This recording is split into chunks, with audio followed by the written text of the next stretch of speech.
Hola, hola, hola, cinescopios, ¿cómo están? Los saluda Uriel. Les deseo feliz Navidad y próspero año nuevo antes de empezar. Y hoy, en este ciclo de regalo de Navidad de Cinescopia, vamos a comentar una de las películas más olvidadas de la historia del cine, pero que francamente creo que vale la pena echarle un vistazo, que es A Brighter Summer Day o Un Día de Verano. Y junto a mi lado acompañan los dos jinetes principales de esta carroza del Cineclub. Primero el cineactuario, ¿cómo estás? ¿Cómo estás, Uriel? Muy buenas noches. Gracias por acompañarnos. Bueno, gracias por este espacio y por esta hermosa película que nos acabaste de dar como elección. La verdad es que es muy buena. Pero sí, debemos haberte hecho caso. Bueno, yo debía haberte hecho caso. Y debía habérmela visto en un fin de semana y no en una noche. Porque sí es algo, dura bastante, pero bueno. Muchas gracias. Sí, y también como copiloto a José Roberto Ortega, ¿cómo estás? Uriel, Aaron, ¿cómo están? Cinescopios, muy buena noche. Pues mira, yo contrario a lo que opina Aaron, creo que hay que empezar a decirlo, la película, A ver, es una película larga, son 4 horas, pero son de esas 4 horas que de verdad valen cada minuto. Valen oro cada minuto, cada toma, cada personaje. Entonces, yo creo que si estamos acostumbrados a poder ver una película, una versión extendida del Señor de los Anillos, una serie que te maratoneas y ves 5 o 10 capítulos en una sentada, yo creo que fácilmente podríamos ver esto, porque además es una de esas películas que te atrapan desde las primeras tomas, desde la primera secuencia te atrapa y la verdad es una de esas, como bien decía Auriel, una de esas joyas escondidas que, pues al menos en Occidente nunca tuvo la pues la distribución que se hubiera querido para un director que tampoco ha tenido la distribución que hubiéramos querido, que es Edward Young. Y pues qué regalazo, Uriel, la verdad qué regalazo para todos aquellos que se atrevan a verla, así sea en secuencias o en sesiones de 2 horas y 2 horas, o verla de corrido. Es una película que no tiene desperdicio y que es de verdad tan maravillosa que no sabemos por qué no está arrancada siempre en las mejores películas de todos los tiempos. Y volviendo al tema, yo le sugiero, bueno, la gente en los comentarios díganos, este tipo de películas que duran 3 horas y media o 4, pues más o menos, ¿cómo las ven? O sea, es respetable, o sea, la verdad, hay gente que sí se las echa de una sentada, sin albur, y hay otras que pues las ponen por partecitas como si fuera serie. Díganos qué team son team partecitas o particiones, o son team de una sentada, repito, sin albur. Y bueno, creo que comenzamos un poco. Uriel, cuéntanos de qué va esta película para aquellos cinescopios que pues no tienen la oportunidad ni el gusto de conocer esta película.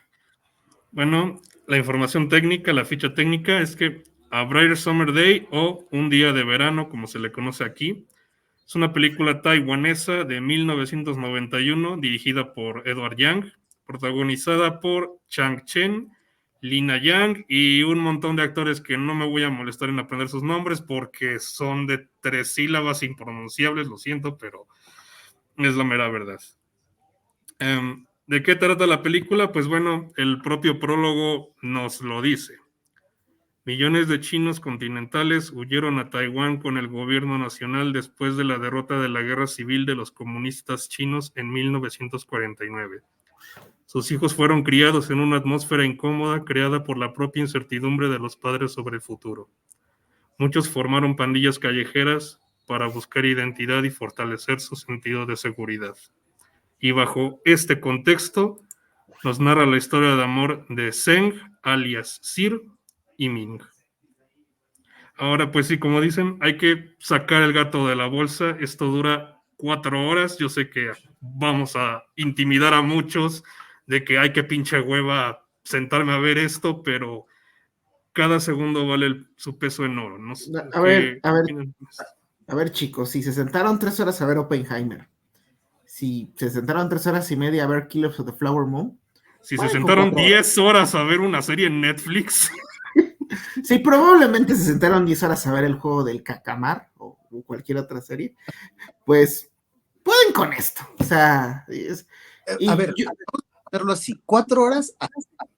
Y si decimos que son 4 horas sobre una película, sobre la identidad y el sentido de un Taiwán en los años, finales de los años 50, 60, de los cuales pues, probablemente nosotros como occidentales sabemos poco o casi nada, es como la única barrera es mental. Porque una vez lo que decíamos que inicia esta película, sabes que estás ante algo soberbio.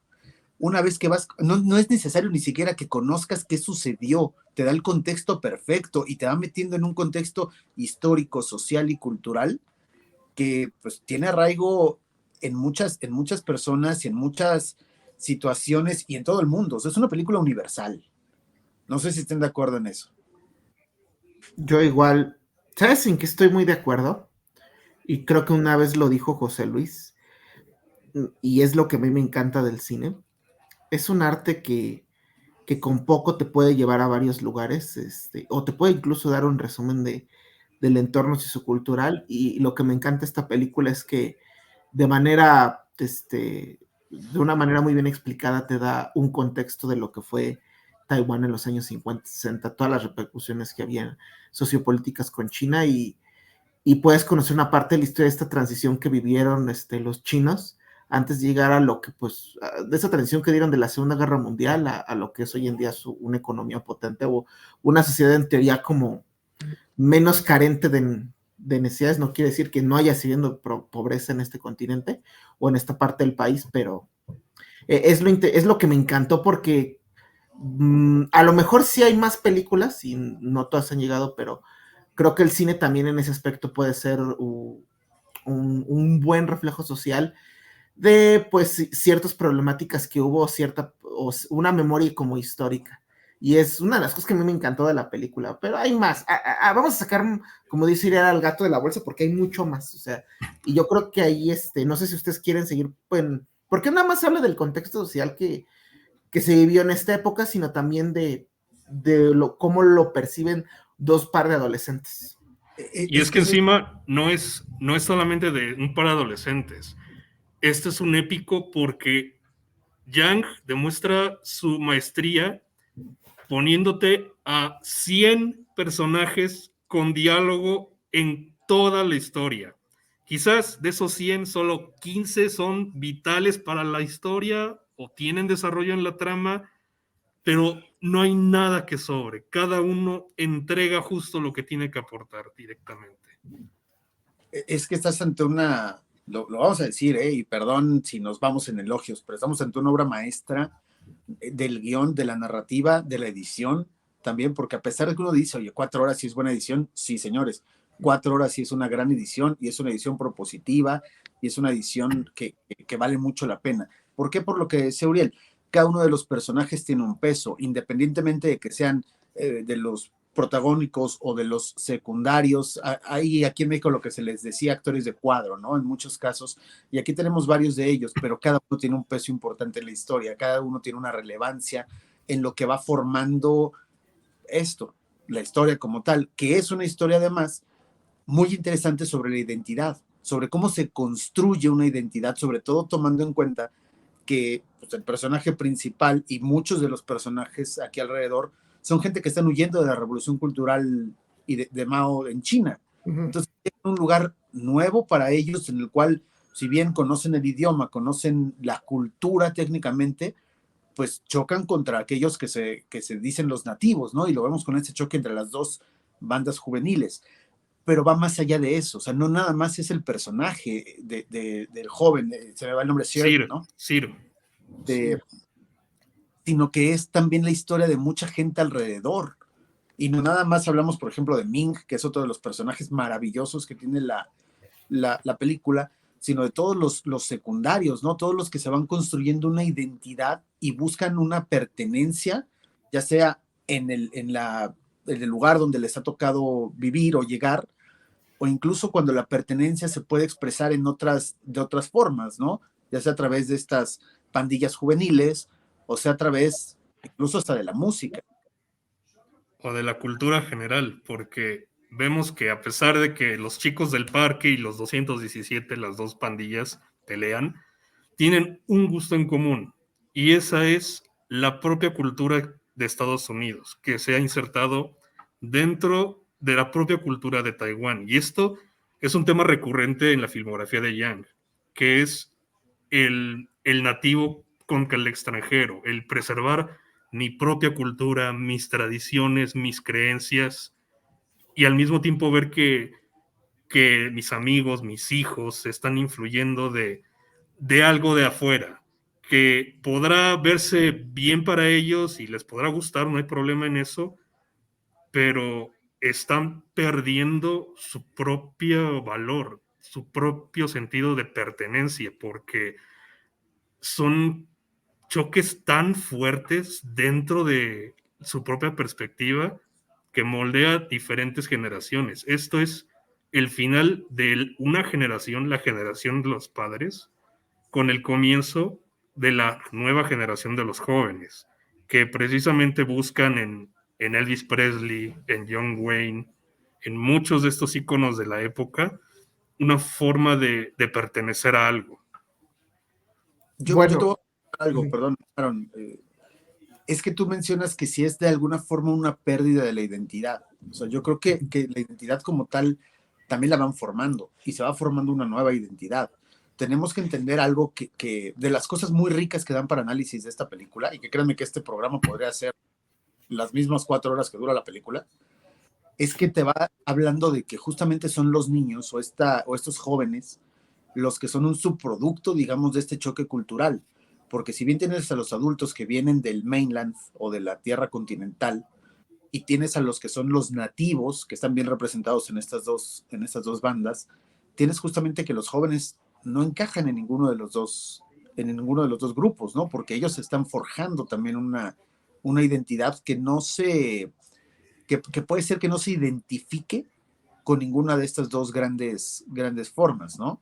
Y que, como decimos, lo van haciendo o se van moldeando a través del entorno, porque la película de nuevo es ¿qué soy? ¿No? Es parte de buscar un significado a qué soy, a dónde vengo, a qué me hace ser quien soy y actuar como actúo. Y entonces estás hablando también de esta parte de como decía, del sentido de pertenencia y de formar. Hay un dicho que dice que it takes a village, ¿no? Toma un pueblo completo. O la famosa frase de José Ortega y Gasset que decía, yo soy yo y mi circunstancia. Aquí está perfectamente ejemplificado porque estamos hablando de un contexto que va formando quién eres. Sí. Y aparte, encajando todo esto, ¿por qué la película tiene un sentido de universalidad?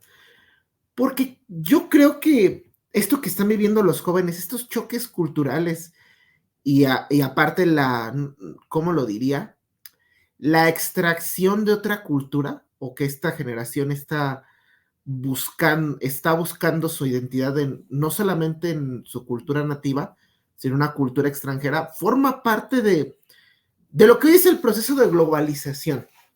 Y es parte de esos fenómenos que obviamente no podemos evitar, porque ya al estar cada vez más interconectados, pues vamos adquiriendo ya no solamente costumbres o elementos de nuestra propia cultura, sino de culturas más cercanas o en un fenómeno, o a lo mejor pues un fenómeno cultural extraño, que a lo mejor empecemos a adoptar gustos de otras latitudes del mundo. Y esto es muy normal, y yo creo que pues es parte de la globalización, y es lo que lo hace tan universal esta película, que estos jóvenes, si bien están en una época 50, 60 en Taiwán, pues fácilmente podrías limpiar un poquito el contexto, trasladarlos, ¿qué te gusta? A Latinoamérica, a Estados Unidos, y podrías contar la misma historia de un choque cultural entre la generación, entre su generación de padres, entre ellos mismos, entre las formas en que ellos están adoptando otra cultura, y ahí adquiere una universalidad bien cañona. Y volviendo a la parte de la entidad, pues al final, pues toda nuestra, o sea, no, si bien sí hay una identidad propia, como porque tú eliges lo que te gusta, pues sí hay cierta influencia del ambiente, y en esta burbuja donde pues cada vez los puentes culturales se van haciendo mínimos, aunque haya gente que crea que no, que quiera que no, pues quieras o no, tienes generaciones que están adoptando a lo mejor otros gustos diferentes a lo que adoptaban sus padres. Y lo impresionante de la película es que te lo muestra de una manera orgánica, te lo explica de una excelente manera, y que pues al final te lo da a entender que también es parte de la vida. O sea, a lo mejor mañana nuestros hijos van a adoptar otros gustos de otras culturas que a lo mejor nosotros no teníamos en el mapa o no esperábamos, pero así va a pasar, y es parte de la vida, y es parte del seguir, y es lo padre de la cinta, de ese sentido casi universal de que tú la puedes poner en cualquier contexto mundial, y sigue funcionando la cinta. Y no hay mejor ejemplo de esto que quizás la escena más conocida de la película, que es este gato, o sea, el más pequeño de la banda, cantando Guay. Es una escena preciosa, y tampoco sabe cantar mal, canta muy bien para tener su voz chillona, sí le entra muy bien, pero también en esto funciona porque la cinta también se distingue porque no es el típico caso estadounidense de poner a veinteañeros haciendo de adolescentes. Son adolescentes genuinos, son gente de su edad. Chang Chen, que pues quizás es uno de los actores asiáticos más conocidos, tenía unos 14, 15 años cuando filmó esta película en el que sería su debut. Y precisamente también choca bastante el ver precisamente un retrato genuino de la adolescencia apegándose a esto, a queriendo ser soldados o queriendo ser cantantes, como una forma de apegarse a algo. ¿Y estás de acuerdo que lo hace más crudo en muchos sentidos? El tener justamente a Sí. jóvenes de esta edad y actores de esa edad, o sea, que hace que para uno como espectador sientas más lo que sucede con los personajes, ¿no? Y no vamos a entrar en spoilers porque créanme que merece pena que la película la vean sin saber. Vean las ciegas, se disfruta más. 4 horas para verlo, no hay spoiler. Es un golpe de autoridad de Yang sobre la mesa, ¿no? O sea, él que también está influenciado por lo occidental, no en balde creo que vivió en Seattle o estuvo en Estados Unidos. O sea, él nació en Shanghái, su familia se mudó a Taipei, y cuando él se graduó precisamente en la carrera de electrónica, se tuvo que mudar a Florida para acabarla y luego a Seattle para poder laborar, pero vendiendo computadoras. Fíjate en algo que hace, lo inserta en una escena. Cuando en estos niños que se van de pinta, por así decir, para ver cómo filman la película, bueno, que primero ven a la actriz, ¿verdad? Cambiándose, pero después se van a ver cómo filman la película. Ves que los mismos directores están peleando con eso, porque tienes una chica de 20 y tantos años o de 30 años queriendo interpretar a un adolescente, ¿no? O sea, y pues de alguna forma está esta disyuntiva entre qué utilizar, porque son formas distintas de hacer cine. Pero vemos de nuevo la influencia de la cultura occidental, por ejemplo, con los westerns, con John Wayne y predominantemente pues con el tema de Elvis Presley, ¿no? Porque Elvis y su música se convierten también en un personaje. Lo mismo que Roy Orbison, o lo mismo que canciones como de Ricky Nelson. Y que de hecho esta segregación de bandas también en parte seccionada o en parte tiene influencia por este choque cultural que vive. Al final del cuentas, esto que ellos hacen de separarse en pandillas, pues también es parte pues, de las películas que están viendo, de todo lo que están consumiendo. Y no es malo, o sea, al final, pues, a veces los niños y adolescentes son como una esponja, y pues absorben lo que ven. Pues es que justamente eso es lo interesante. porque ves también distintas capas de poderes, ¿no? O sea, si absorben lo que ven, absorben obviamente el entorno en el cual se están yendo. Voy a seguir mencionando el tema de la pertenencia y de la identidad, porque creo que es el motivo principal de la película. Y lo ves con este personaje, cómo va absorbiendo a lo mejor las enseñanzas del padre, pero a la vez va viendo pues todo lo que el mundo adulto conlleva, ¿no? El tema político, el tema de corrupción, incluso en muchos casos, pero a la vez se va dejando influenciar por estos juegos de poder o roles de poder que existen en la misma banda, en las mismas, sí, vaya, en las mismas gangs, digamos, que se van dando. Entonces, sí tienes una película en la cual este juego de roles siempre tienes un poderoso contra un débil, siempre tienes alguien en banda que es más poderoso y puede fácilmente agarrar y golpear a alguien que está solo. Entonces vas viendo esa diatriba, ese juego Sí. de... Siempre hay un macho alfa en cada banda. O una hembra alfa, porque podemos ver que Ming trata también de romper con ese rol, porque a pesar de que la película sí tiene una perspectiva muy masculina, hay que decirlo, también por esta forma de que a la mujer se le trata como mercancía o no un objeto, ella también trata de reponer esto, pues estar por encima de la media, y esto lo podemos ver primero con Honey, su primer novio, y después con su relación con Sir. E incluso en otra escena icónica que es en el campo, que ven a precisamente un grupo de soldados haciendo la práctica de tiro, ella precisamente le dice a Sir, si yo fuera hombre, yo sí estaría en el ejército, porque ustedes los hombres son unos cobardes y no quieren entrar al ejército, si es para ayudar al país. Y pues sí le responde, pues tengo miedo a morir, no tengo otra razón. Oye, y acabas de poner algo interesante, o sea, el personaje de Ming, que creo que no lo hemos hablado, y contextualizar un poco, o sea, Ming, yo lo considero un personaje incluso disruptivo para su época y para el contexto, porque si de por sí creemos que aquí en Occidente la cultura pues es muy machista, en Oriente todavía es mucho más misógino y machista, o sea, tanto los japoneses como los chinos, como los taiwaneses, como los coreanos. Entonces, para el contexto en el que funciona ese personaje de buscar de no buscar que ser como la líder o que ningún hombre la esté manejando, a mí se me hace muy disruptivo y la verdad creo que es uno incluso de mis personajes favoritos. Yo creo que uno de los mejores personajes, pero no nada más por lo disruptivo, o sea, esta parte también te refleja como, decía Uriel, se les ve como pertenencia, ¿no? También a las mujeres. Ella misma por momentos se siente como eso, y puedes tener a las bandas reclamándose unas a otras por haber salido con la chica porque se está juntando con el de otra banda, o por el tema de los celos, ¿no? De saber quién era la que había visto con la linterna al inicio.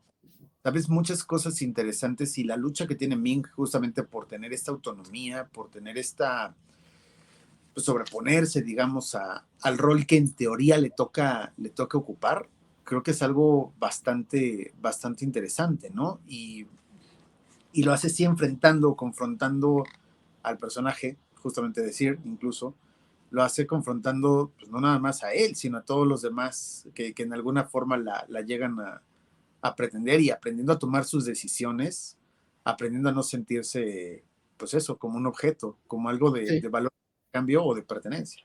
Sí, o sea, la verdad es que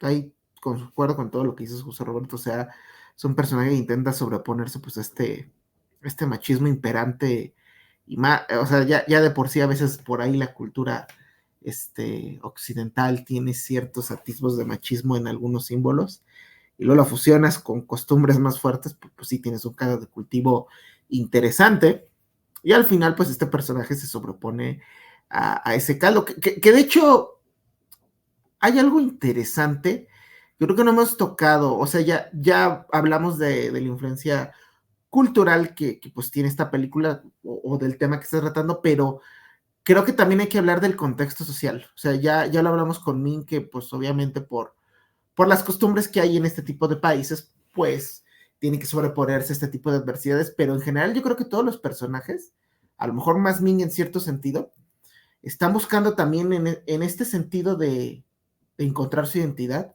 también están buscando sobreponerse a varios hándicaps sociales que tienen, y uno de ellos pues es este gobierno pues opresor socialista que fue en la época de los 40, 50 en China, y también pues una violencia que impera alrededor de donde ellos viven.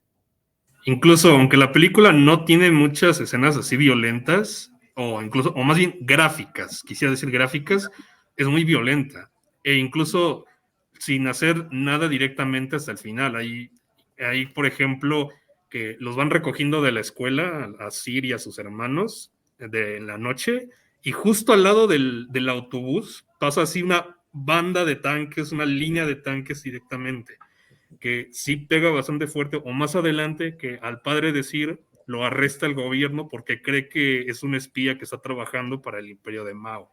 Y ahí directamente, no es de que un par de horas, sino es varios días inspeccionando cada papel, cada rincón de la casa hasta probar la inocencia. El tema, yo creo que político y social es pues una de las películas que mejor pueden retratar, ¿no? Un periodo y que mejor te pueden dar esta ventana a saber cómo funciona o a tratar de entenderlo. Yo creo que sí hay mucha violencia en la película, obviamente en todo lo que sucede, en Chino, que tienen varios de los protagonistas, pero desde las primeras escenas lo ves, ¿no? Cuando está este chico peleando el marinero peleando con toda la banda, o cuando otro agarra un ladrillo y golpea en la cara a otro, o sea, hay mucha violencia. Y eso es lo interesante, pero es como de alguna forma aprendes a vivir con esta violencia alrededor, a formar parte de, o a pertenecer o no a este grupo, ¿no? O sea, también son las decisiones que uno va tomando. Pero se toma algo interesante la película, porque te cuestionas si las decisiones que individualmente podemos tomar te pueden hacer crearte una propia identidad, o si el mismo contexto ya te determina cómo es que vas a terminar. Oye, pero hay algo interesante que dijo Urielos, y conectándolo con lo que dices. Si hay mucha violencia en la película, eso está claro, pero o sea, Uriel tiene razón, no es una violencia tan gráfica. O sea, es una violencia más sensorial. Y eso te habla de una excelente dirección, porque yo creo que muy pocos directores pueden recrear este tipo sin caer a lo mejor a veces en el morbo o en el amarillismo, muy pocos recrean la violencia sin serla tan gráfica, que literalmente la sientes en pantalla a través de la cámara, a través del sonido. Yo creo que esta película lo ejecuta muy bien, o sea, no está en tu cara, es más sensorial, es más perceptiva, y eso es lo que todavía eleva más a este producto. O sea, imagínate, o sea, es un truco que la verdad muy pocos ocupan, y es lo padre de la película, porque ahorita que vemos que a lo mejor la violencia es más sensorial, es más sensitiva, la película puede irse a lugares comunes, o sea, puede a lo mejor caer en el amarillismo o en el sensacionalismo a través de las escenas violentas, no lo hace. Puede a lo mejor caer en un cliché, porque también esta historia de hacer lo correcto, de joven, adolescente, que quiere hacer lo correcto, o dos jóvenes adolescentes que no quieren ser una pandilla, sí la hemos visto muchas veces en el cine, pero no contada de esta manera, no contada con todo este contexto social, político, cultural, incluso toda esta creación de personajes, porque la verdad también los personajes están muy bien diseñados, o sea, verdaderamente incluso no podrías determinar que uno es completamente malo, uno es completamente bueno, la película te muestra cada uno tiene sus porqués, tiene una razón de ser, y yo creo que ahí es donde, y ya haciendo un poquito match, donde la duración de 4 horas, pues, se justifica verdaderamente, o sea, porque el director aprovecha todo este tiempo para dibujarte todo este contexto, y entre más detalles te ponga, entre más sensorial sea, entre más te construya más los perfiles de los personajes, es que la película se sostiene mucho mejor. Y es que con estas películas siempre va a haber ese dilema de, ok, duras 4 horas, ¿qué le puedo quitar? ¿Qué escena puedo sustituir o qué puedo cortar?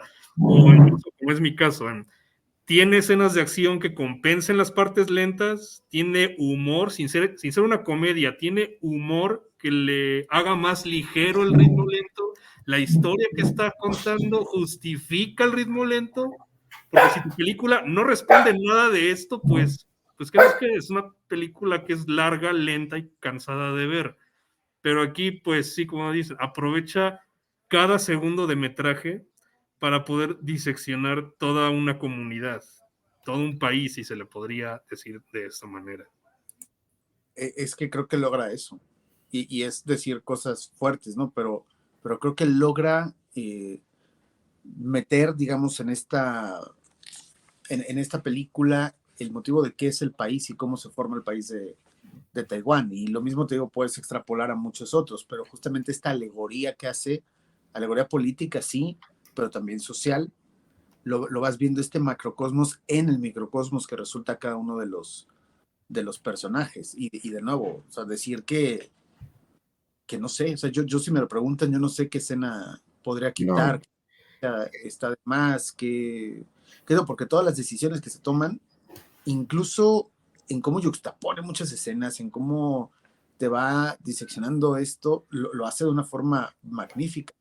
Es que yo creo que no hay nada que cortar. Yo creo que si le cortas algo, sí quizás sí perdería bastante contexto de lo que quiere mostrar el director, porque al final no es irse al lugar común, es mostrar por qué es, mostrar cómo, cuándo, dónde es, perfiles, y por eso es que la película dura lo que tiene que durar. Y si tú te lo preguntas, yo igual, yo creo que no le puedes quitar una coma porque está muy bien construido, que si le quitas un punto, una coma a toda esta película, capaz que no puedes llegar a tener algunas lagunas, y la verdad, sí está perfecta, y se entiende el porqué cuando empieza a conectar todas las piezas, y es y es padre porque yo les hago ahorita la pregunta, en los últimos años, ¿cuántas películas de 3 horas y media hemos tenido? Y no llegan a contar nada, o se sienten a veces hasta pérdida de tiempo. Y no solo de que sean largas, de 3 horas, porque repito, muchas películas de más de 3 horas, pues tratan de mitigar ese ritmo lento, poniéndote escenas de acción, poniéndote humor, sin llegar a ser una comedia, pero sí está muy complicado. O sea, por ejemplo, sí, nos podemos chutar El Señor de los Anillos, pero tiene escenas de acción que compensan las partes lentas. Sí, nos podemos chutar Lo que el viento se llevó, pero tiene un humor tan cargado en la película, sin llegar a ser una comedia, es tan humorística que precisamente te aligera las partes lentas. Una película, un drama así de lento, porque Yangas filma muy lento, es un ritmo muy contemplativo, que no te agota, no te cansa, te mantiene atento a todo, que puedes poner la pausa en una escena y empezar a diseccionar, que aunque tiene tomas de hasta 5 minutos, no pierdes el enfoque, no pierdes la atención, te sigues interesando en lo que sucede. Eso es muy complicado, sobre todo, repito, en un drama como este, que encima es lento. Eso es muy difícil de conseguir. Que ojo, para los espectadores, porque, híjole, o sea, si hay cierta parte del espectador que cree que cuando dices que una película es lenta, en automático es mala. No, que sea lenta no la hace mal, o sea, quiere decir que a lo mejor el director se está tomando su tiempo para mostrarte cierto tipo de detalles o para cocinar la historia a fuego lento, y ya después en el clímax o en el final es cuando verdaderamente todo ese tiempo que tú pensaste que era lento, pues ahí va a estar el porqué. Y yo creo que esta película, algo tienes razón en algo, o sea, que yo creo que a lo mejor muchas veces falla el cine contemplativo, o sea, si es algo, y no quiere decir con esto que sea malo, lenta, pero donde se fortalece mucho en la fotografía y en la edición y esos elementos técnicos, y a lo mejor no es tan directa con sus diálogos, pero a veces, y esa la magia que tiene el cine, y es por lo que a veces pues se le critica a ciertos creadores que todo lo quieran decir con los diálogos. Kokov Nolan, que tienes un recurso como es la fotografía y la edición, lo puedes usar para plasmar tu narrativa, es lo que distingue al cine, es a veces hasta la magia del cine, y este director lo aprovecha muy bien, o sea, sí son 4 horas, pero cada fotograma vale oro, te puedes sentar a analizarlo. Cada fotograma te dice te dice muchas cosas. Y cada edición, cada sonido es importante. Y es ahí donde la experiencia, la dirección, el trabajo de dirección, el trabajo de crear esa experiencia sensorial, es donde rinde sus frutos. Mira, yo diría algo. O sea, para empezar, sí, gente. O sea, ¿cuántas telenovelas ven que duran meses? La usurpadora. Diciendo algo de lo que mencionábamos, de cómo es una alegoría política, es una alegoría también de la creación de identidad de un país como es Taiwán, y que si están interesados en sociopolítica, geopolítica, pues la verdad es que Taiwán es uno de los casos más interesantes que hay, ¿no? Pero vamos a ver que ustedes no son el tipo de espectador que le guste meterse en temas tan políticos o tan raciales. Es que aún así resulta perfecta como una historia intimista, un coming of age, una Un thriller historia, criminal, una historia de amor. un crimen, exacto, un thriller criminal, porque pues estás viendo los motivos y cómo puedes decir, simplemente fue alguien que falló un examen y que, o sea, era un buen estudiante que falló en un examen y cómo puedes terminar como terminas, ¿no? O sea, Os repito, una historia de amor trágico que se va alimentando también de este mismo contexto. Que ojo, uy, acabas de tocar algo bueno, José Roberto, algo que no habíamos hablado. La presión social, en este caso por ser alguien en una cultura como es la China. sí, o sea, el hecho de decir, como toda la familia o toda la sociedad, el hecho de que en la radio te estén anunciando la lista de los De los estudiantes, alumnos más destacados. o sea, la presión social que eso hace para una persona y cómo te va forjando de nuevo esta madurez, es algo bien fuerte y bien interesante. O sea, hay muchas cosas fuertes, no nada más eso. Decíamos de escenas violentas. Para mí puede ser tan violento el tener un balazo en una película, como violento puede ser el tema de ese niño que está grabando una cinta y la lleva, simplemente la escucha. Gato. El gato. ¿No? Sí, gato. Y simplemente la tiran a la basura sin oír más. Eso es igualmente violento. Y de nuevo. Pero por ejemplo, regresando a esa escena y regresando a mi tema de esto sensorial, o sea, esa escena es pura fotografía, puro sonido, pura edición, poco diálogo, y ahora sí sientes que la sientes violenta, ¿eh? Sí, la sientes dura, ¿eh? Hay algo interesante en la fotografía, que es justamente el posicionamiento de la cámara. Siempre te ves como pues, un voyerista, de alguna forma, o sea, alguien externo que está viendo. Son tomas muy alejadas, en los cuales siempre posicionas a ciertos personajes en el centro, pero que te reflejan perfectamente la idea de soledad que puedes tener. Y lo hacen no nada más a través del posicionamiento de la cámara, del framing, que se le llama, sino también a través del juego de luces, ¿no?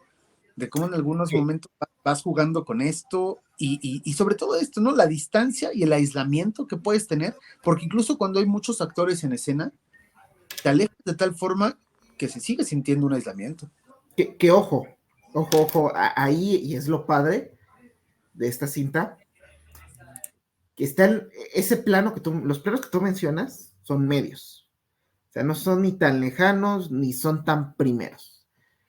Y está como una delgada línea entre ser el voyerista, pero al mismo tiempo tener como cierta empatía por los personajes, porque los coloca en medio.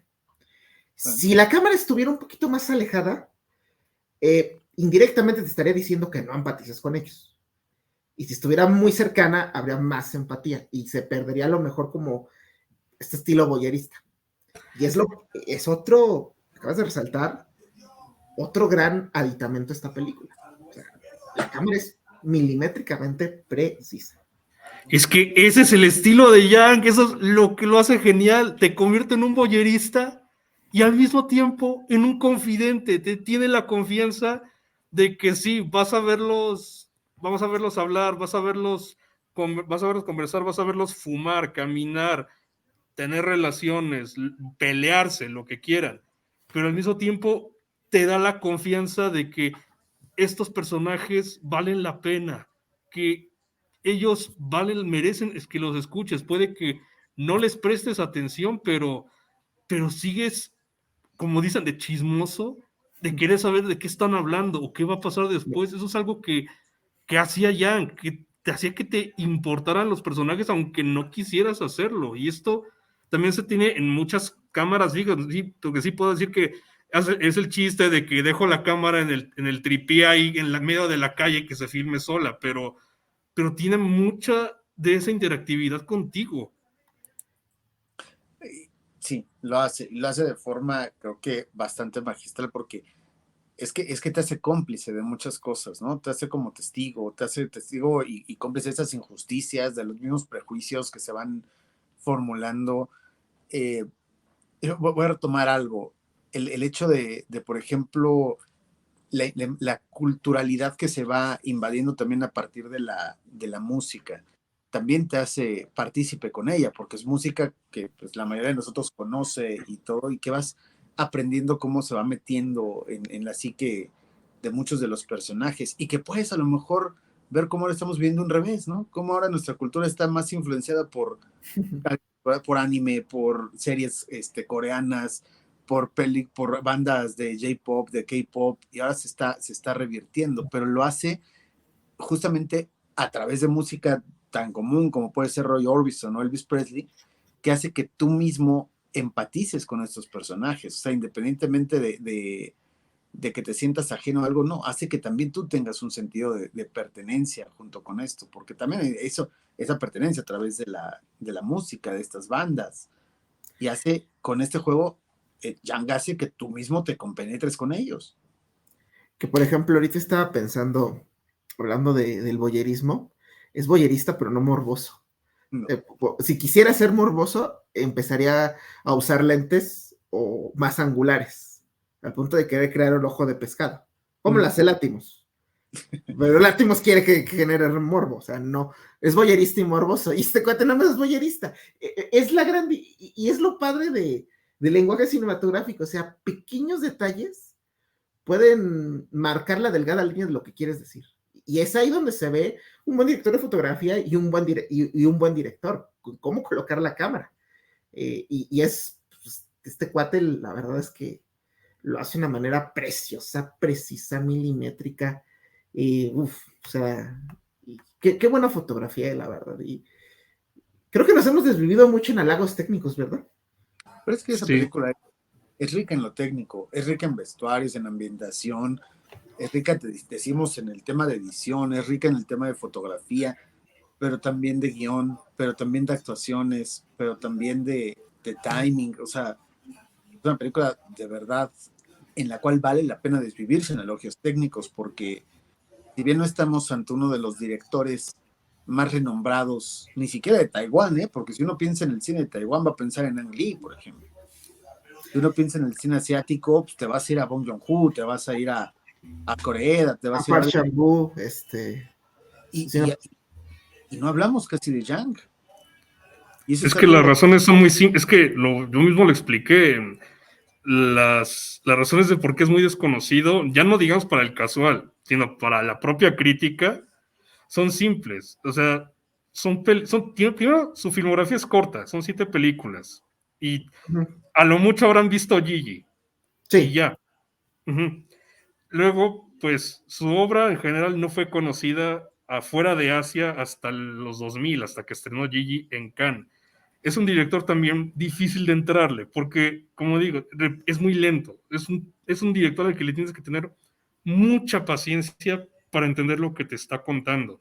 Y encima, sus obras no son fáciles de adquirir, incluso no están disponibles como tal en formato físico, y hasta en aguas internacionales está muy difícil hallarlo. Sí. O simplemente como típicos occidentales nos contentamos con lo que haga Estados Unidos y no vemos lo demás.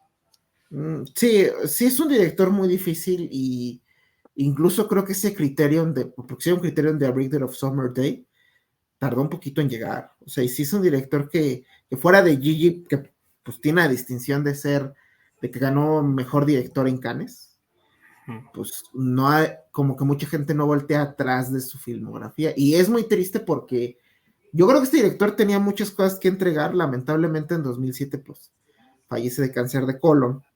Yo creo que todavía tenía más cosas por qué entregar. Lamentablemente pues Y partió. sí tenía, porque iba a ser una película animada protagonizada por Jackie Chan. Y si va a ser, y si iba a ser esa perspectiva, ese nuevo proyecto, tengo el presentimiento de que esa le hubiera dado ya el reconocimiento internacional, pero uno Si nunca se, sabe. si se metía, porque Jackie Chan es una figura muy conocida, y a lo mejor quizás hasta le daba el mejor papel de su carrera. Pero hablamos tristemente de que yo creo que si todo el mundo lo conocimos, al menos yo no había escuchado de él hasta Gigi en Sí, su allí momento. igual yo. Y creo que después de Gigi no hizo nada más. No, Pudo. después enfermó de cáncer de colon. Y de por sí, Pero incluso antes de eso, era muy pausado. No es que entregaba una obra cada 2 años, no. La hacía cada 4 años, cada 3 años. Son periodos Tipo, extensos. sí, obviamente vivir con el cáncer, pues obviamente te va menguando y no te deja hacer muchas otras cosas, ¿no? Pero de alguna manera, este reconocimiento que le llega a través de Cannes con Gigi hace que años después se le empiece a revalorizar, porque esta película, bien decían, no se conseguía. No se consigue, y creo que hasta la fecha no es de las que puedas encontrar tan fácilmente. Sé que está en Criterion Channel, sé que está Sí, de disponible. Criterion nada más están Gigi, A Brighter Summer Day y creo que Historia de Taipei, que es la más reciente. nada Ujú. más. Todas las Pero demás tienen que zambullirse muy en el fondo del abismo de las aguas internacionales para poder encontrarlas. Pero empezó a tener relevancia justamente, o sea, se le empieza a revalorizar a la figura de Yang, justamente pues, después de él. Hace pocos años es que, pues por lo menos aquí en Occidente, no sé, dentro del cine taiwanés o cine chino, cómo se le considere. Supongo que en China no se le ha de querer tanto justamente por la identidad de Taipei, un pero, saludo, Klaus, hoy. pero es algo interesante que aquí en Occidente estemos conociéndolo, aunque sea ya en retrospectiva, ¿no? Y aún así, la ironía es que sin Edward Yang no existen ni Ang Lee, ni Wong Kar-wai, ni Ryusuke Hamaguchi. Todos ellos están De, influenciados por ese estilo. de hecho, qué bueno que lo mencionaste, Uriel, porque al ver esta película sí me fui a como esos lugares. O sea, sí me fui mucho al estilo de Ang Lee. Me fui incluso por momentos me fui a Park Chan-wook con Memories of Murder. Me fui a Richie Khan por momentos. En el estilo contemplativo me fui mucho a él. Me fui mucho a, por ejemplo, esta película que se le hace dos años, Better Days. Incluso me fui recientemente a Past Lives con Selig Song en Sí, de este hecho, tema sí. Past Lives, quizás es por el hecho de tener actores asiáticos, pero Past Lives bebe mucho de Yang, en específico de Historia de Taipei. Incluso recientemente Drive My Car bebe de Historia de Taipei. Minari también bebe mucho de Gigi, por ejemplo. Sí, que Quizás de hecho, es por raza, pero sí se ve esa influencia ya directamente. No, fíjate que ahí sí debatiría el tema de Ang Lee. No sé qué tanto, porque incluso Ang Lee en sus primeras películas sí tiene un ritmo más americanizado, ¿no? O sea, lo ves en Banquete de Bodas, lo ves en Comer, Beber, Eat, Men, Drink, Woman. y Me Drink también. Eh, Sí, pero por ejemplo, creo que Crimen y Lujuria y El Tigre y el Dragón, como que, aunque sí son películas con ritmo un poquito más rápido que lo que sería este cuate, sí hay como que en la forma de manejar la cámara, en la forma de manejar el suspenso, sí hay cierta influencia de este director. o sea, es que yo, digamos, lo pondría en tela de juicio no porque no sea influencia, claro que lo es, claro que el cine asiático mama de lo que hace Yang, así como él se inspiró también en otros grandes, como es el caso de Werner Herzog, ¿no? Pero yo sí creo que va justamente abriendo caminos, o sea, más allá de ser el que le copien el estilo, que no lo es, porque el estilo de Yang creo que es único y es interesante y le da un sentido incluso de épico a lo que narra, contrario a lo que ves, por ejemplo, con un Wong Kar-wai, que sí es más frenético, más cámara acercada, más close-up, y que dista un poquito de la forma que tenía de manejo de cámara Yang, pero va abriendo el camino, va abriendo incluso las puertas a lo que es el cine taiwanés para occidentalizar, para que se le conozca en Occidente, ¿no? Incluso no es, bueno, es Japón, Coreda de Japón. Creo que este estilo porque Coreda le da mucho esta crítica social hacia las instituciones japonesas. Creo que de los pocos directores, bueno, a lo mejor hay mucho más que no conocemos, porque el cine asiático también para nosotros es un nuevo mundo muchas veces, pero Coreda es creo que de los que hemos visto, que cuestiona más las instituciones japonesas, así como las este director en en esta película y por ejemplo en G. Entonces, sí hay mucha influencia y a lo mejor, coincidencia, a lo mejor hay más precursores, pero a la verdad es que sí se nota como, y ahí sí coincido perfectamente con Uriel, de que muchos directores asiáticos, los Wong Kar-wai, los Park Chan-wook, los Bong Joon-ho, los Koreda, sí le deben mucho a este director. Y precisamente también es pues espacio para quizás empezarlos a adentrar también en el cine de este muy infravalorado director que lamentablemente, como dicen los genios, nunca son respetados en su época. Prueba de ello es que nada más ganó, pues diga, el premio en Cannes de mejor director y 4 caballos de oro que se lo preguntan son son el Oscar allá en Taiwán. Que bueno, pues también aquí podemos sacar ya curiosidades. Esta película es de las que ganó precisamente el Caballo de Oro como mejor película del año, de su año. Y llegó incluso a estar en la terna de mejor película extranjera. Estuvo en el proceso de preselección para entrar, no entró. Quiero suponer que es porque, ya saben, para los gringos, Taiwán no existe, Taiwán no puede existir porque si admitimos que existe, China nos deja de enviar plástico y todo el mundo sabe que no podemos vivir sin plástico. Porque digo, años después, si nominan Banquete de Bodas, si nominan, gana El Tigre y el Dragón y ganan como Taiwán. O sea, yo creo que más bien El Tigre y el Dragón es China, ¿no? No, no señor, está como Taiwán. Está como Taiwán.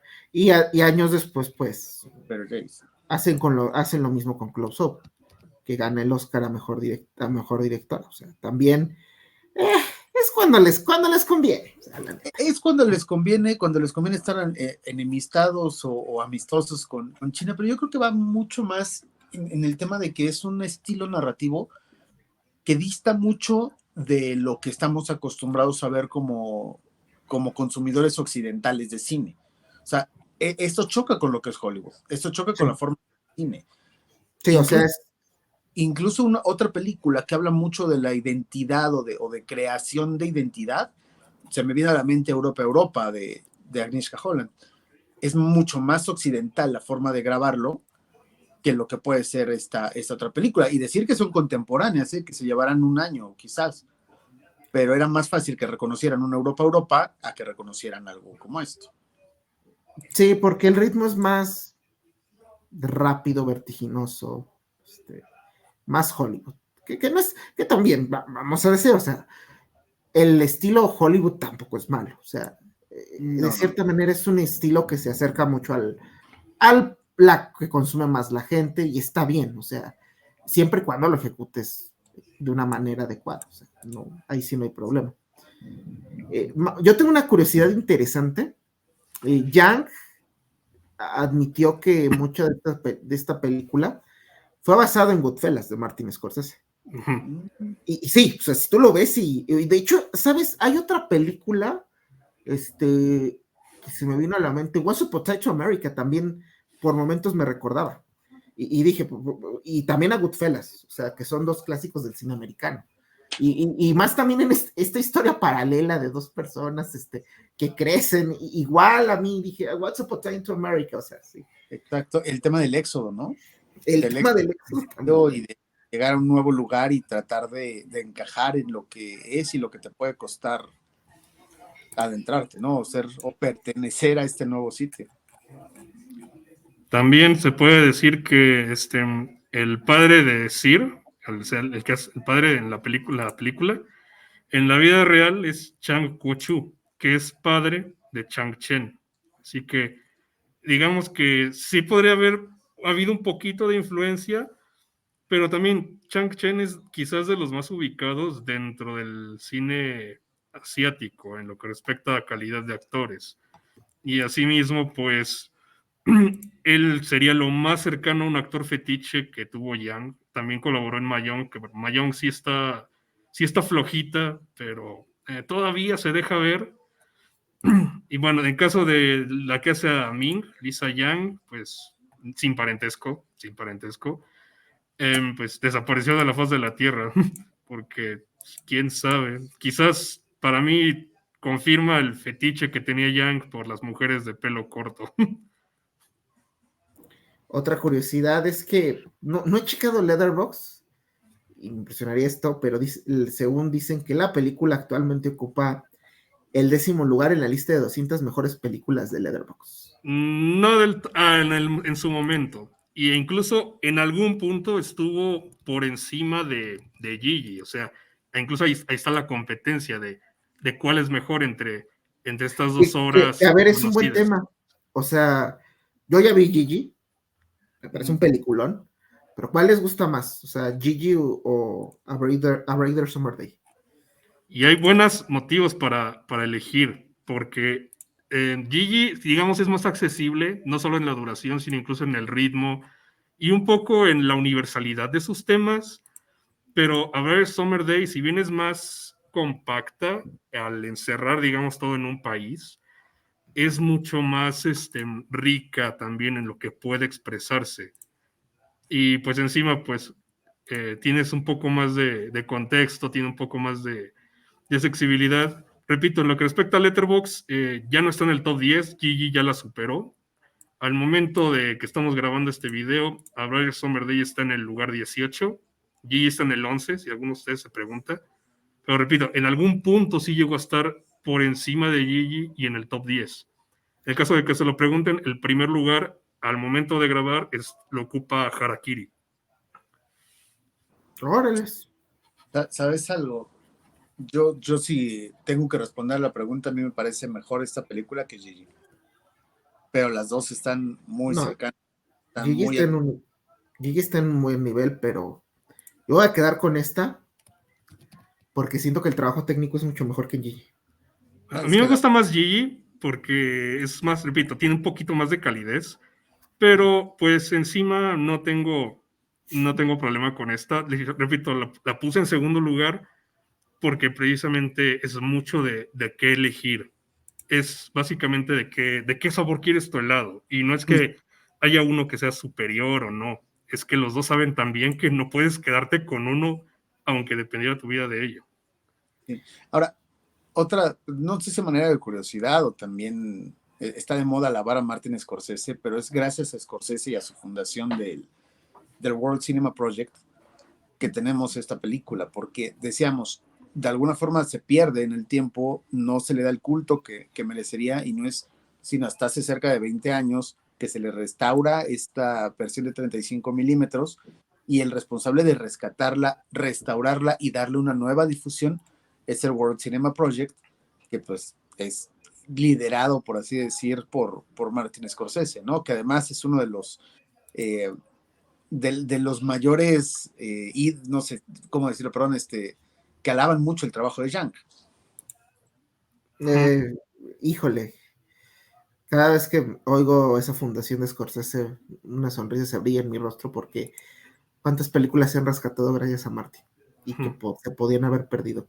E incluso ya nosotros, ya en un tono nacionalista mexicano, ¿cuántas películas mexicanas han sido restauradas gracias al World Cinema Project? Enamorada, entre ellos, Los Olvidados, varias de estas películas. Amamos por eso Scorsese, la verdad. Él Solamente, la volvió a rescatar también. Y otra curiosidad es que la película de hecho tiene dos títulos. Aquí pues sí se le conoce A Brighter Summer Day o Un día de verano, pero el título original en chino literalmente es El incidente del homicidio de los jóvenes en la calle Guling. ¿A qué se refiere esto? Es que, siguiendo también muy en la línea de estas cartas de amor a mi infancia y por qué me volví cineasta y lo que quieran, esta película está basada en un incidente real que ocurrió durante la adolescencia de Yang. O sea, es un slice of life hasta cierto punto. ¿Y por qué esta dicotomía de por qué en un lugar y en otro? Más allá de que el título original en chino es súper largo. Porque creo que incluso considerando el contexto de la película, aplica mucho la ya clásica frase, un país, dos sistemas. Porque el título en chino es crudo, es directo, es hasta cierto punto triste, y el título en inglés es más esperanzador, es más alegre, es un poco más incentivado, e incluso, y esto es un pequeño homenaje, un usuario llamado Shastawa Rey, quiero suponer que es indio, lo pueden seguir en YouTube o en Letterboxd, se tomó la molestia de agarrar la canción Are You Lonesome Tonight, que es de la que precisamente toma el título en inglés esta película, e hizo un video musical adaptando escenas de la película con la propia letra de la canción. E incluso leyendo la letra es casi para preguntarse, ¿de verdad Yang pudo haber escrito esta película mientras escuchaba a Elvis Presley? Porque si nos ponemos a ver la letra de la canción, mucho de lo que cuenta va muy acorde a la historia entre Sir y Ming. Es que, de nuevo, volvemos al tema, nada está gratuito en esta película y el hecho de poner las canciones de Elvis y los afiches que tienen de Elvis Presley es porque se vuelven un motif en la película. Y justamente a mí me gusta mucho el título en inglés porque te da ese sentimiento de esperanza, ¿no? Que al final, de alguna forma, todos tenemos, independientemente del destino que tienen cada uno de los personajes. La letra de la canción dice, "Does your memory straight to a brighter summer day?" O sea, ¿será que tu memoria se mantiene pensando en un futuro brillante y esperanzador? Pues es que eso es lo que es la sociedad taiwanesa, lo que es la vida de cada uno de los personajes. Y yo no dudaría que Yang estaba escuchando constantemente esta música para ponerla dentro de los desafíos o aventuras que tiene cada uno de los personajes. Por Bueno, ahí incluso algo, Gato graba la canción, se ve que sí, trata de cantarla. pero sabes que no sería, digamos, el primero. Por ahí alguna vez escuchaba decir de Gabriel García Márquez que para escribir Cien años de soledad escuchaba puro vallenato. Y cuando estaba escribiendo El amor en los tiempos del cólera, quería escuchar puros boleros. Y eso se nota en el ritmo de los libros, ¿no? Igual acá en este caso, pues lo impronta lo que es la música de Elvis y esta música de finales de los 50, 60, las letras de estas mismas canciones en las canciones, en la película, porque igual tienes, decíamos, las de Roy Orbison pensando, no sé, en Only the Lonely, ¿no? Y cuánto no te refleja de soledad esta misma película. Tienes, decíamos, canciones de Ricky Nelson que también van metidas la letra como tal de la canción y el sentido y hasta el ritmo de la música que elige en la misma narrativa. Sí, muy interesante. ¿Sabes qué podríamos hacer? Pásanos el link y aquí lo compartimos en la descripción del video. Se lo paso a nuestro editor estrella y le digo, en la descripción pone este link para que, pues, la gente, la verdad es que es una muy buena canción. Bueno, de por sí me encanta Elvis Presley, y luego pensar que esta canción, pues, fue basada, o sea, que el director se basó en esta canción para hacer la película, le añade un toque mágico. O por cierto, un tema ya fuera de la película, y ahorita que estamos hablando mucho de Elvis, ¿cuál es su canción favorita de Elvis? La que sacó en Navidad. Es que no me acuerdo mucho, no soy muy fan. Yo nada más lo escuché porque veía Lilo y Stitch. No me culpen. No, no te preocupes, Born in Love es una buena canción. Bueno, Y sí, pero la de su especial, la que sacó de su especial de Navidad, no me acuerdo ahorita el nombre. Yo tengo debilidad por una muy cortita que se llama Hard Headed Woman. Pero yo creo que Suspicious Minds también es una de las canciones que me gustan. Híjole, es que hay muchas de Elvis, pues varias que llegaron al número 1, por ahí tenía el disco de unos, y ahorita le estaba viendo Good Luck Charm, me gusta bastante, pero yo creo que serían esas tres, si tuviera que elegir. If I Can Dream, es esa. If I Can Dream. Pocket Full of Rainbows también, ¿no? A mí, por ejemplo, Suspicious Minds, tengo esa debilidad por esa canción de Burning Love, que ahorita en TikTok como que adquirió cierta fama. Can't Help Falling in Love, que se hicieron 1000 covers después de esa canción, pero es muy buena. Y la verdad, y Home Dog también, o sea, muy clásica, pero la verdad es que una la escucha y le dan ganas de ponerse a bailar. Pero bueno, creo que con este colorario terminamos este Cineclub, el penúltimo del año. Muchas gracias, Uriel, por haber escogido esta maravillosa película, porque literal creo que este programa es una hora pura hablar de cine. O sea, aquí no hablamos. Y no solo eso, porque para su buena fortuna la película está en YouTube, así que tómense la mañana de un fin de semana, búsquenla y siéntense a disfrutar estas 4 horas que realmente valen la pena. Oye, decías una hora de hablar de puro cine y una hora de hablar de una película que es cine en su más pura expresión. Así que, como diría el meme desgastado, a ver, alguien tiene bueno, yo tengo un cigarro, pero esto es cine. Sí, me atrapaste, sí. Me atrapaste, esto es cine.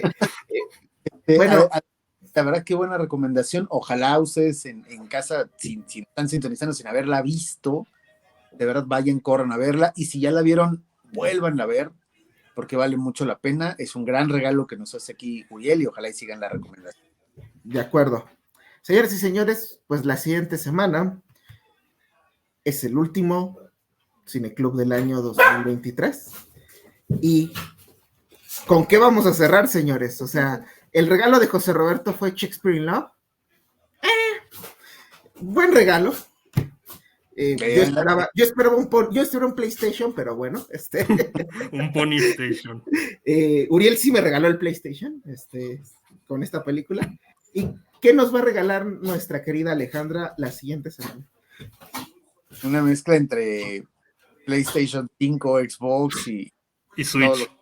Porque qué peliculón también el que nos va a regalar Ale, que es The Killing of a Sacred Deer, de Yorgos Lanthimos, que además yo creo que Lanthimos va a ser el golpe del momento, ¿eh? Sí, porque recordemos que Poor Things llega el 25 de enero del siguiente año y va a ser una de las... obviamente trae el patrocinio de Mr. Ratón, entonces pues... Y de mi querida Emma.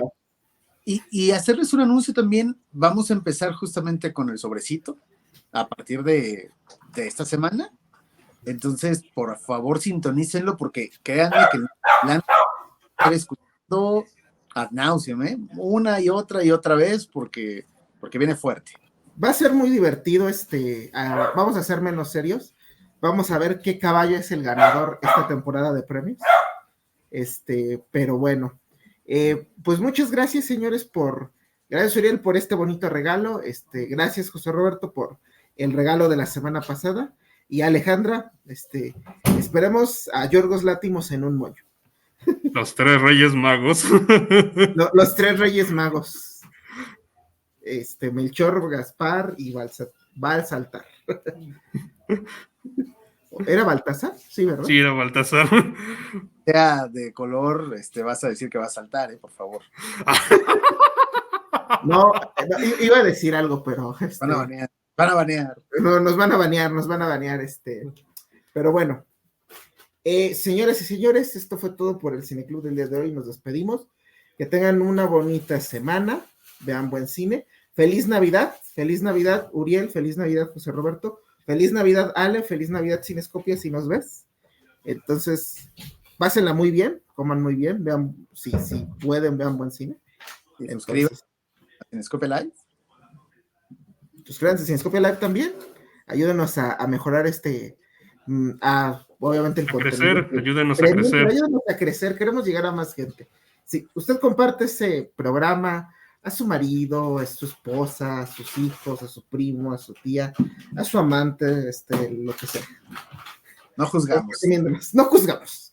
No somos quien para juzgar. Sí. Feliz Navidad y próspero año nuevo. Feliz Navidad, próspero año nuevo. Nos vemos hasta el siguiente programa con Yorgos Latimos en El sacrificio del siervo sagrado. Hasta la próxima semana.